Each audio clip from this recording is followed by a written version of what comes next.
My ex-stepdaughter Carla is 27, and her mom Vanessa and I divorced 2 years ago after a 23-year marriage. It was a painful divorce because after Vanessa and I entered our mid-40s, it felt like I always fulfilled my obligation to fulfill her emotionally and financially. However, Vanessa disregarded the fact that I was being neglected romantically. I finally filed for divorce. Vanessa accused me of cheating, and it was difficult to speak with Carla like an acquaintance or friend, rather than somebody I would see at dinner. Vanessa and I have 2 kids of our own, now 18 and a young teen. I've recently remarried and my wife has a preschool son. We recently found out that we're expecting. Our new blended family has adjusted remarkably well, and it's the first time in a while since I felt contentment at home. Like I was not just working to replace what I didn't have at home, or worse, to get away from the dull emptiness of home life. However, with the new baby on the way and our town being a small town, Carla and I are in a cold war of sorts.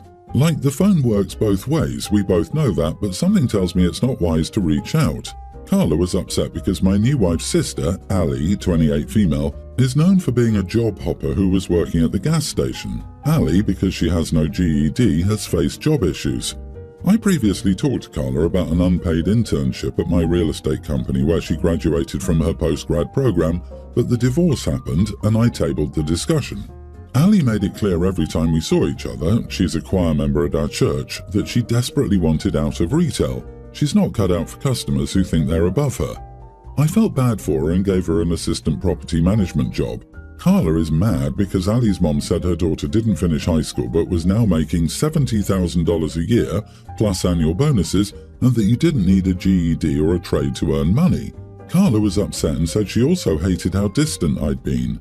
Our fight shocked me because it was the first time since the divorce I was being questioned on everything and made to feel I was doing everything wrong.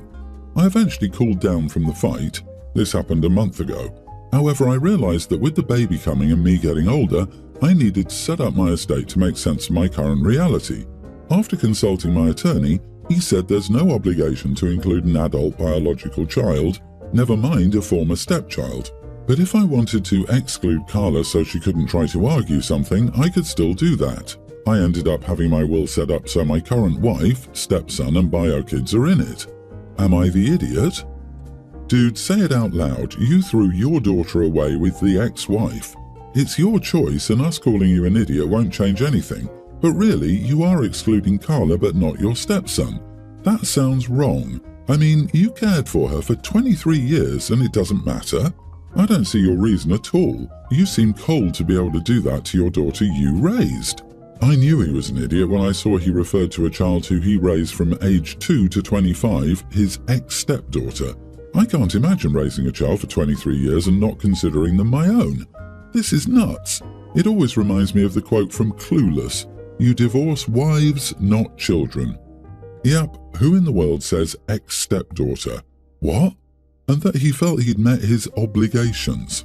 He raised this child from age 2 until age 23. Once he gets a divorce, he starts feeling there's something telling me that it's not really wise to reach out, and he no longer contacts her, nor wants to give her an unpaid internship at his office. Worse, he gave the new sister-in-law a $70,000 per year job, which would have been an unpaid internship to his stepdaughter. Once she tells him that she hates how distant he's been, he discovers he can legally disinherit her and wants to do so. Well, the good thing is he's starting family number 2 in what I'm guessing is his late 40s or 50s. I'm sure having a baby will help keep his love life spicy. I just snorted. That's exactly what I was thinking. He divorced his previous wife due to a lack of intimacy and romance, and now he's having another baby. He might as well update his will to exclude his current wife and her kids because his divorce is imminent. So I, 27 female, live in a house share in a reasonably priced city in England. I moved here during the global issue for what was meant to be a temporary move, but I liked it more than I expected, so I stayed once things went back to normal. I lived and worked in London before. I live in a 3-bed house with my own bathroom and office. I share with 2 other women my age. I pay more rent because I occupy more space. The girls I live with are nice. We're not besties, but we watch TV together and occasionally hang out outside the house. A sweet arrangement where I'm concerned. Recently, one of my housemates accidentally opened a letter for my employer which detailed a new pay rise and bonus I was getting. I believe it was an accident because it was in a regular white envelope and at a glance our names looked similar enough for this to happen. She says it wasn't until she glanced over it that she realised it wasn't hers. That part I have difficulty reading. The problem is she knows how much I earn. It's a lot by London standards where my job's based, so it's even more by northern standards, which is where I live. She started off acting strangely, then passively, and it escalated to hostility. It came to a head when I sent a payment reminder for the money she owes me for a shared takeaway on Monzo. She sent a voice note on the WhatsApp group calling me a greedy southern cow who was penny pinching when I could more than afford to let this go and let her get the next one. The thing is, we've never done that. There's no precedent for it, and I don't see why we should start under these circumstances. The third roommate started off silently, but I guess they spoke behind my back because they called a flat meeting and said that I was basically minted and it was cheeky to ask the roommate to pay me back £20 when I could afford to let it go. It escalated to me being called a Tory, accused of mocking them by pretending to be like them and living in a house share when I can afford to live alone. They said that given the state of the economy, it's only fair I pay more because I can pay more. I told them no. I said it's not my fault they chose lower paying careers, teaching and nursing, and pointed out I'm already paying significantly more rent than everyone and our house isn't cheap. I refuse to let them punish me because I'm doing well in life and they're not. I feel I've isolated them, but I don't think I'm in the wrong. Not the idiot, but I would consider moving out. Your housemates are jealous and entitled. I had a housemate who started stealing from me for much less when I mentioned in passing that I got into university on a scholarship. It didn't mean I didn't have loans, just a bursary. Also, I've had housemates like you, and I've never felt entitled to their money. I've had generous friends pay for things so we could hang out and do the fun stuff they wanted to do when I couldn't afford it, but I would still pay my way where possible and pay them back when I owed them money. Flat rule: if someone owes you money and doesn't think they should pay you back, they don't respect you. The friendship should be over immediately. I don't see this getting better. OP does have the money to move, so it might be wise to move on for their own sake. They don't have to live alone if they like having people around. That is a valid reason to live in a share regardless of income, but this arrangement may have run its course. I said it's not my fault they chose low-paying careers, teaching and nursing. Everyone sucks here. You're right on the general topic of rent splits and takeaways, but your comment above was unnecessary and personal. Next time, stick to the issue at hand, how house finances are handled. Nothing else needed to be brought into the discussion. My husband and I have been together for over a decade. During this time, he's been in therapy on and off. He had a hard time finding a therapist that was right for him. A few of his therapists early on encouraged him to just medicate with no regular sessions, and one pushed religion on him. Neither of these worked. He needed someone to meet with him semi-regularly, not push their religious beliefs on him, and instead work with him to develop appropriate strategies and talk through issues. Whenever he told me about one of these more questionable strategies, i.e. pushing just love Jesus, I said I thought that was inappropriate and that he should find a better therapist and go without until then. There have been long stretches where he has gone without therapy because my husband isn't generally good at taking care of himself. That falls on me. I have to remind him to do things to keep him healthy and taken care of. Drink water. Eat more than once a day. There are literally times I've had to tell him he needs to brush his teeth. He also gets anxious about making any decisions on his own. I have to help him pick out new clothes and write emails to work colleagues or groups of friends. He can't make plans for us, I have to make them all. Or I should say I have to help him make the plans so he can say he made them. He's a good person. He loves me so much, but he is so dependent on me, it's draining. I have to spend an hour at least once a week talking him through whatever crisis he's having. Sometimes this crisis is over what new collectible to buy, a collectible for him. I'm not interested in that. I finally demanded that he look into therapists again. I told him I couldn't be his therapist and he couldn't depend on me this much. He needs to start caring for himself and get a therapist to work with him to develop these skills. And he did, which is great. However, a month into therapy, he said his therapist had homework for me. I was supposed to write a list of all his great qualities, at least a page or two. Mind you, this is after years of me carrying all his emotional baggage, essentially mothering him, giving him credit for things I did so he could feel better about himself, and one year I did write out 100 things that I thought were great about him for a gift. I was so frustrated, I said no. I said therapy is his work, not mine, and I've spent too many years of our lives solving things for him. It wasn't fair to ask me to sit down and do this homework when the point of his therapy was for him to build his skills without depending on me all the time. He was upset but accepted it and said he understood. Well, just the other day, he told me that his therapist doesn't like me and thinks I should be thanking and showing him appreciation more. I told him I didn't care what his therapist thought. They were his therapist. This does have me thinking, though. Am I the idiot for not doing the homework his therapist assigned to me? Not the idiot, but you need your own therapist. You're carrying 99% of this relationship, and it seems to be draining you completely. Why are you still in this relationship?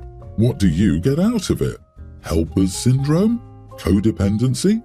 Respectfully, he's a good person, he loves me so much, isn't sufficient for a rewarding and supportive partnership. Info: is your husband searching for therapists by 1-star ratings at the top?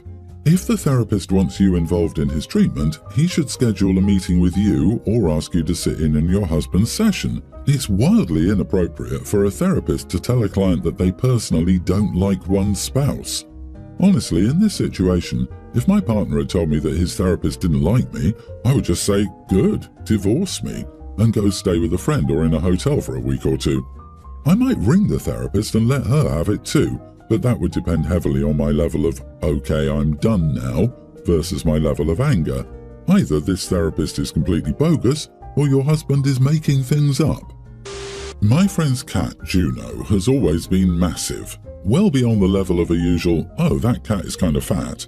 She was an absolute tank, and she's not even a large breed, just a standard regular cat. Whenever someone would point out that she was bigger than she should be, my friend would get annoyed and insist she was just that way and was perfectly healthy.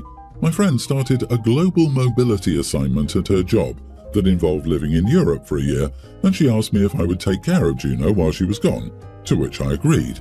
She walked me through all of the cat care matters before she left and told me that Juno was free-fed and I just needed to keep her feeder topped off so that she could access dry food at any time. The feeder wasn't on a timer, it was just a bottle that dispensed food with gravity whenever the tray got empty. I told her that I wasn't comfortable letting her have constant access to food at her weight. She said, paraphrasing here, look, she's still my cat and you don't get to make that call. Either tell me you'll stick to the plan or tell me you won't and I'll find someone else. I agreed, but wondered if I would be able to follow through on my word for a whole year. I lasted maybe a week. Having Juno around all day, every day, made it extremely clear how much she was suffering because of her weight. She struggled to even hop up on my couch. I took the feeder away and started feeding her 1 cat of wet food in the morning and 1 can in the evening. I work from home, so the adjustment period of constant yowling for food was an absolute nightmare, but it worked. She now weighs 14 pounds after 8-ish months on the my way or the highway diet, and is much more energetic and mobile. Even her breathing sounds better. My friend has started to notice the weight loss in the photos that I've been sending her and is extremely upset that I went behind her back after I agreed to the free feeding. She demanded that I go back to the old way. I said, honestly, I'm sorry, but I really don't think I can bring myself to do that. I was like, I know that when she's back with you, you're going to do what you will, but while she's under my roof, I can't just let her gorge herself on food all day when it's clear that she can eat normally and lose weight. That would be neglect. My friend called to see if any other friends or family would take her for the remaining 4-ish months, but no one could or wanted to. She's extremely upset with me and says that when she returns to the US, she will take her cat back and this friendship will end. It hurts, but I accept it. I know I went back on my word and I must feel very bad for my friend to be across the world with this situation totally out of her hands. But I can't bring myself to think I did something morally wrong. Oh wow. This might end up being a hot take, but not the idiot. Think of it this way. If she was skin and bones instead of overweight, and you started feeding her more instead of less, would literally anyone call you the idiot? I bet not. It's really the same thing, just 2 sides of the same coin. Starving a cat is abuse. Overfeeding a cat to obesity is abuse. And if she's still 14 pounds after almost a year of weight loss, she must have been enormous. The inevitable regain when she returns to your friend is very sad, but at least you did right by her while you could. You need to take the cat to a vet and have someone with authority make sure it's healthy. OP should have done that before restricting the cat's intake so much. They're not an idiot for wanting to help the cat lose weight, but such a fast and drastic change is unfair to the cat. I adopted an obese dog, and the vet recommended starting by cutting what it had previously been fed by 10% to start with. OP is an idiot for making up a cat's diet without a vet. If someone put their child into your care and said, feed them at least 6 Big Macs a day and then they can have whatever chips, fries, cookies, ice cream and snacks they want when they want it, would you actually cut 10%? Then why would you do it with an animal who's supposedly loved? OP says they taper down and the cat is healthy. OP is not the idiot. I gave birth to my son this August. In my country, you get about 1.5 years worth of days you can take out to be on parental leave. Most people save some of these days so they can stay home occasionally with their child as they get older. I plan on staying home all these days until my son is at least a preschooler.